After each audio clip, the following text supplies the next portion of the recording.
All right. Well, hello, everyone. Welcome back. Conversations on Vitality. As always, I am your host, James Gardner, and my co-host, co-partner in crime, Ariel Jarvis, is in the house.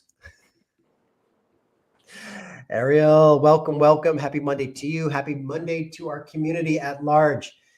All right, gang, if you are tuning in today or when this finds you, this is part of a long system of systems that we're doing. We are on the 7th of 11 body systems that we are having discussions about each and every Monday. Today's conversation is something that is near and dear to my heart, has been an ailment in my life. I will call it an ailment, an illness, and so forth, asthma. We're going to talk about the respiratory system today, and which is, as Ariel was saying to me when we were jumping on this call, that kind of fortuitous as we've had some smoky conditions here in Vancouver the last day and a half or 2 days, I guess, and it's always something when your air quality gets a little bit suspect and we feel it, and then we things that we take for granted like just breathing is super powerful. So Ariel, let's dive in here. Respiratory system. Yes, awesome. Thank you so much for having me. First of all, I think it's really important that we understand what our respiratory system is made of. So I apologize if you already know this, but for those of you that don't, fun fact, you have an upper and a lower respiratory system. Your upper is your nose and throat. So you want to be really mindful about, mucus forming foods, what you eat, because it does affect the upper. The lower is the larynx, the trachea, the bronchi, and the lungs. You have two lungs. And so we want to make sure that we are really supporting gut health. We're really supporting hydration. We're really supporting your diet. And we're really avoiding pollutants. Okay. So fun fact, you have over 300 million bronchi that actually cover an area of 180 square meters. So 300 million, that's a lot. And these are very sensitive. They're pH sensitive and they're electronegativity sensitive, which means they can get destroyed if you have too much acid waste, too much free radical damage, too much oxidizing and dehydration, right? So your lungs are 75% water. It's very important that you start right from the fetus. And so what people don't realize is when you are being grown in the mother's womb, the embryonic fluid is alkaline.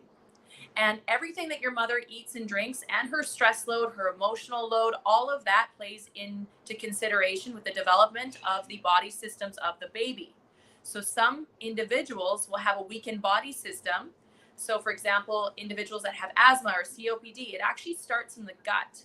And it starts with what your mom was consuming nutritionally, her water, her sleep, her exercise, her stress level, because that will contribute to how well she absorbed and how well her cells performed to create healthy cells within that fetus.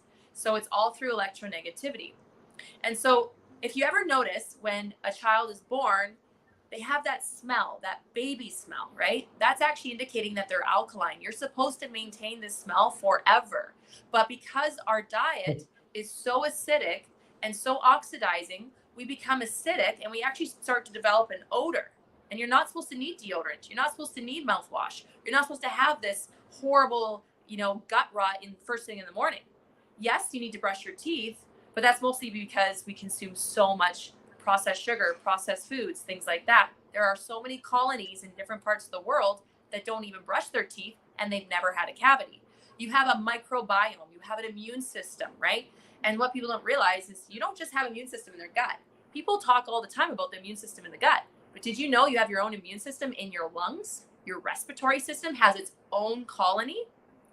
And so what does that foundation need to be thriving? Well, I'll tell you what it doesn't need. It doesn't need processed food. It doesn't need dairy. If you're somebody that already suffers, you need to cut out the alcohol, you need to cut out the processed sugar, and you need to cut out the ice cream. Yes, I'm talking to you, James.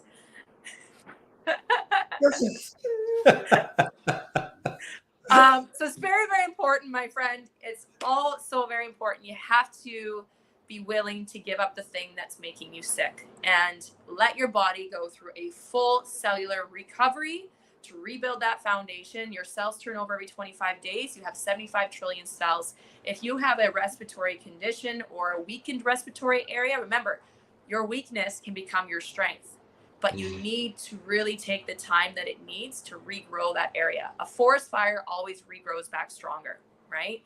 So after a forest has been damaged by a forest fire, that forest becomes so much more lush and so much more beautiful because it's all part of recycle and restore.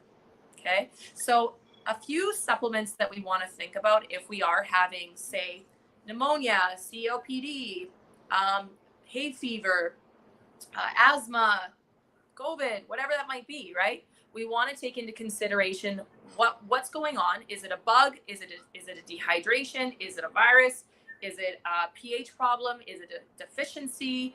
Is it a physiological issue? Are those bronchi being affected? Like, what's going on? So that we can help with the airways, help with the oxygenation, and help with the temperature regulation. So get your pens and papers out. Things like vitamin A, quercetin, vitamin C, B6, and magnesium, antioxidants. So consuming your berries, ginger, turmeric. I love the Ukon tea that we sell. It's the turmeric that's actually grown in the spring and in the winter, and then they take both harvests and put them together, and it's just fabulous. Lobelia, YS formula, fenugreek and thyme, essential oils, and ivermectin. There's so much available for people. However, maybe not all of it for one person. So having some guidance with a practitioner, myself included, where we can actually guide you and be able to help you just sort out exactly what your body needs for the short amount of time it needs it to rebuild that foundation. So what I'd like to jump into, you just listed some really good supplements, and I'd love to just dive into what their effects are. So for example, like I know cayenne pepper, for example, cayenne, I've put that in a post-workout elixir or whatever I'm doing in my mad science lab. And I, we get that kind of feeling, and like it increases that circulation. So I know that there's a stimulus happening with blood flow and airways. It just seems like easier to breathe all of a sudden because everything opens up. Give us some insight into maybe just a couple of supplements and what their effect is on the respiratory system. Yeah. So YS formula is a homeopathic tincture that we use for COPD. And it's fabulous because it opens up the airways, it breaks down the mucus, and it actually allows the bronchi to stand back up to help with oxygenation and opening of those pathways for oxygenation so that they don't get stuck shut. Remember, mucus and processed sugar and gluten acts as glue in the respiratory, in those little tiny bronchi, and they actually get stuck shut. So then they can't open properly. So it's really important to avoid these things, and having a high fibrous diet full of fruits and vegetables, full of protein, right? That's what your body needs to be. That's the foundation. You don't need those processed sugars and dairies. I have a great question just came in. Let me just pull it up on the board since we're on this subject, supplements. Yeah. Have you ever used sea moss and bladder wreck? Yes. Bladder wreck for mucus. Yes. So they're not my favorite. I prefer mullein for mucus. It does pull out the mucus better with chlorophyll, not chloroform, chlorophyll. Right. Don't make that mistake. So those are my favorites for removing mucus. And then also sea moss is amazing. It is a well-known high trace mineral, which helps with thyroid function, helps with cellular function. It's great as an antioxidant. So it does support the respiratory system. It's not my go-to for the respiratory system. I would use different supplements. Sea moss would be more of a thyroid or a glandular function. Okay, thank you for that. Great. Hopefully, Spark, you are listening to this as on live. If not, I'll make sure that you get tagged so we have a little answer for you.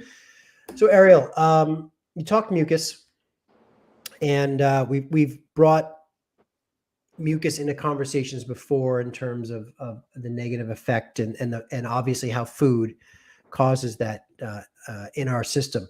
The other thing I want to talk with respiratory system, what about inflammation due to allergic reactions? So, I'm assuming that's different than mucus when there's like a flare up in the bronchial spasms, if you tube spasms and so forth, like in terms of my asthmatic background. What about some of those allergen triggers that are out there? Yes, so that's more of like a histamine reaction. That goes back to our um, immune system talk that we Ah, did with those okay. immunoglobulins and antibodies, the MADGE.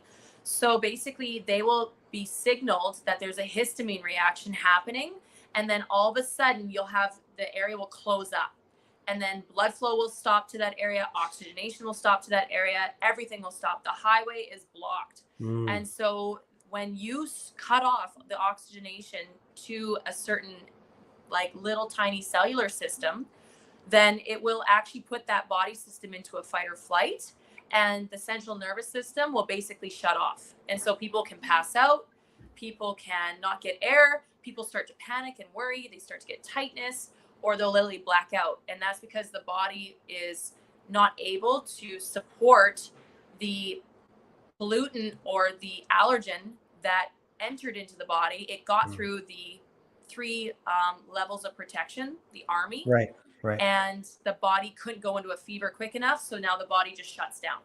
Okay. Okay. Um, you mentioned COPD, and now we've talked, and even you mentioned earlier the body's ability to rebuild. To a forest fire will repopulate afterwards. Uh, Now, in my understanding, COPD is something that's irreversible.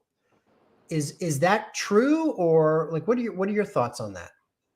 You can support it. It's never going to be 100% because with COPD, it's been going on for too long usually. Mm, And the medical attention that is being used is creating more acidity, so more positive charge. okay. Inflammation goes up.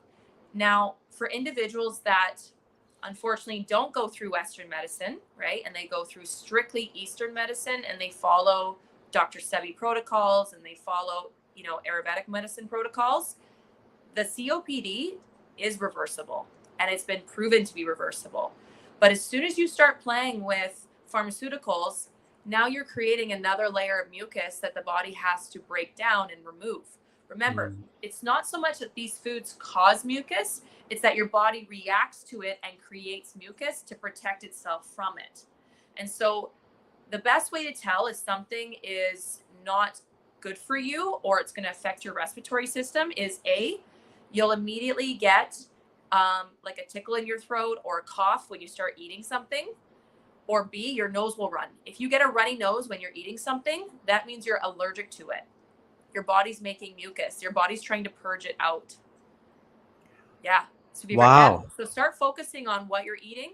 The third thing is if you start getting a lot of random bruises, but you're not hurting yourself, you're not bumping into things, bruising is a sign of a food allergy. Hmm. Yeah. Wow. Because my nose runs like a wet dog. I'm like a dog when I eat sometimes. I mean, honestly. And I Yeah. I've always attributed it to almost like an increase in body temperature, right? I have this thing, but it happens a lot.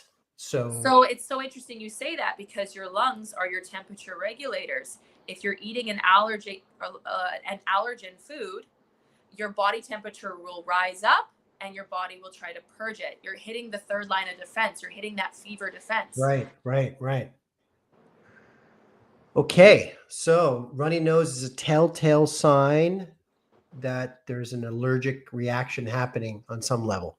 Yes. Wow. Okay, And your great. body's creating mucus. Yes. And you also said something like a tickle in Yes. the back of the throat. Okay. Yeah. Your body's trying to get it out.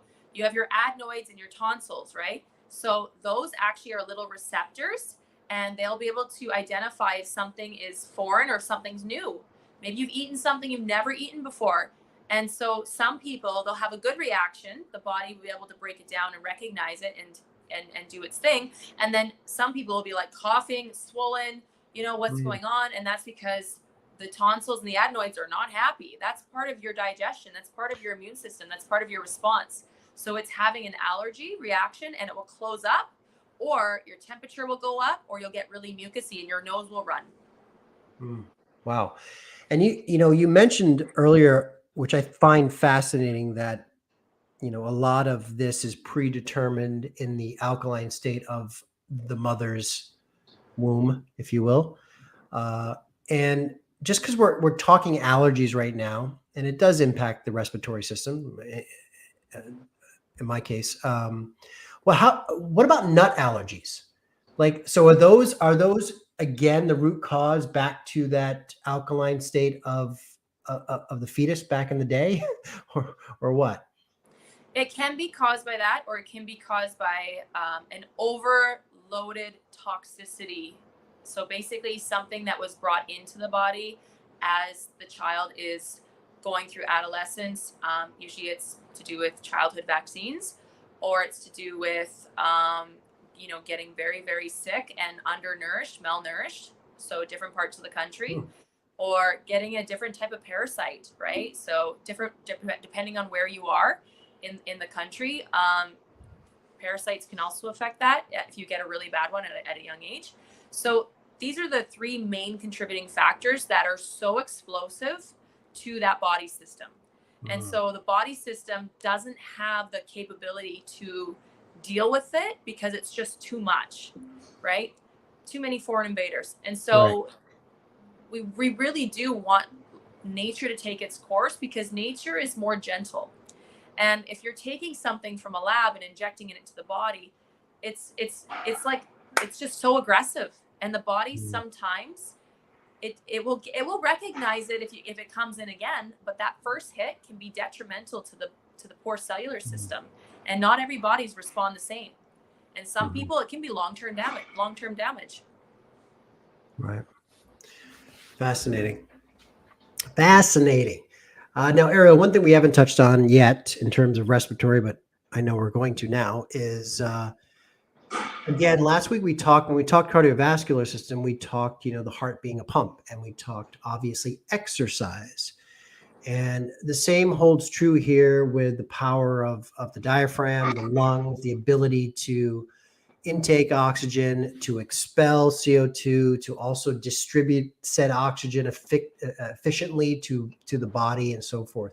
So let's maybe talk about that a little bit. So oxygen is actually an alkaline element. The more oxygen, the more your body pH is alkaline. Okay. So the more exercise, right, the more you're removing acid waste from the body. People don't realize, but CO2, when you blow that out, that is actually acid waste leaving the body. That is very damaging to the body. So more exercise, the better. And obviously good quality air, right, coming in, because you want to be alkalining the body. You can alkaline the body just through breath work, right? People don't understand that. There are 4 things we talk about constantly. The 4 pillars, right, to alkalining the body and to maintaining homeostasis, that proper electronegative pH balance. Your water, it must be negative charged. We've talked about this. Your sleep, you must get enough, because it maintains your cortisol. Your cortisol and your rest and recovery. Cortisol is very acidic, right? When you go out and you exercise and all that, you build up lactic acid, acidity, right? We always want to get enough sleep. We want to remove the waste from the body and the brain and all the body systems while you sleep. That's why you need 5 to 6 REM cycles per night. You've got your food and herbs, right? So food and herbs and supplements, trace minerals, all that fun stuff. That is the building blocks, right? We talked about that earlier in this video for the supplements required to rebuild or restore your respiratory system. And then the 4th one is exercise and stress management. Yes, over exercising can also create acidity. So certain protocols need to be put into place to bring that back into a proper pH. But just for the average folk, we aren't over exercising. We're under exercising. Right. So we need to get up and move. So 60 minutes a day minimum. Your body's required to move. Your lymphatic system is a bag of fluid that requires you to move to expel waste, to expel acidity from the body.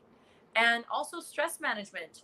what goes on in your head, that's Yeah. very, very important. Doing that inner child work, seeking people that have found inner peace and following those protocols, it's very important because no one is able to run away from the negative attacks that happen to us daily.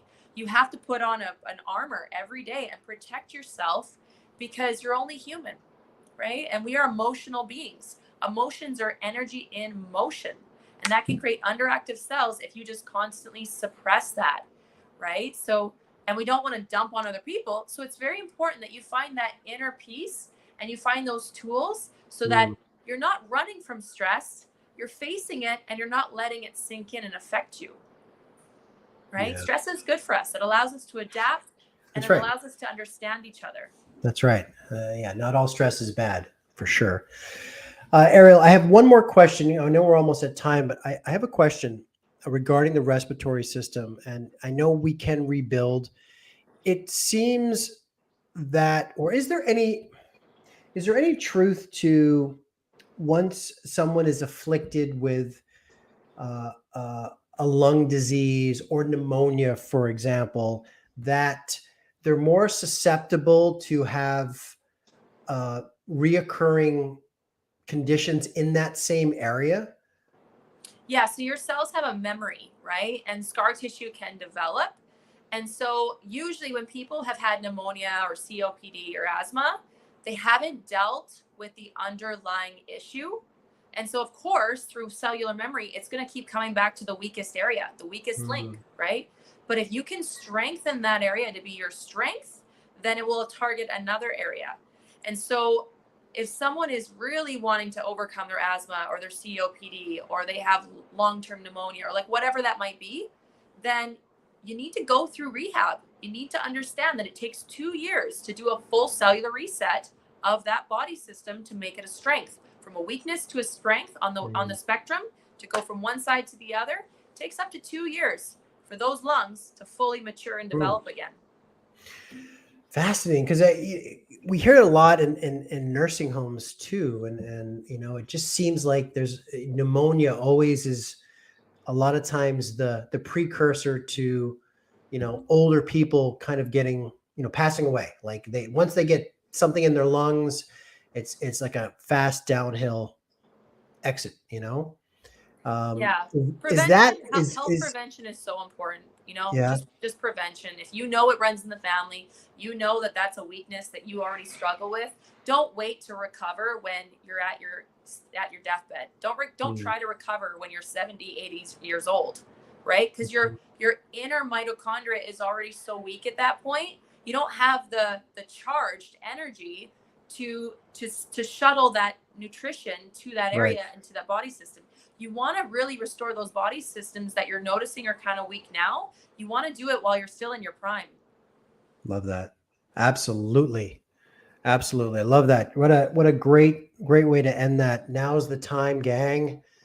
Too many people wait to the 11th hour and the damage is already done, right? Yeah. There's too much history to unravel to get back to the root cause and then to work effectively out of that. So, Yeah. Ariel, amazing. What can we look forward to next week? System number 8. And actually, this is going to be one of my favorite body systems. It's the endocrine system, your hormonal system. You have 9 hormones. We're going to talk about that. We're going to talk about men's health, women's health, fertility, young menstrual cycles, all that fun stuff. Beautiful. And I am actually speaking at the Van City Women's Show on September 25th at 1:00. So if you want, you can buy your tickets online or you can go. I will be talking on stage literally about women's health, about hair loss, libido, thyroid function, estrogen dominance, your progesterone, your testosterone, hunger, mood swings, like the list goes on. So if this is something that speaks to you, I would encourage you to watch our video on September 25th, as well as watch our live stream next Monday. Awesome. Excellent. Endocrine system it is. All right, Ariel, always thank you for your time, your knowledge, your insight, and your education. Appreciate you. For our community, don't forget, you can go to the Vitality Wellness YouTube channel, vitalitywellnessw.com. free consultation with Ariel. She will sit and hold space for you. Protocols, testing to get you on that next step towards regaining your health, optimizing your health, overcoming illness, whatever it is. She is there to help. So don't hesitate to reach up, pick up the phone, pick up the keyboard, start typing in whatever it takes to get the help you need. All right. Thank you all for tuning in. Ariel, thank you. Thank you so much.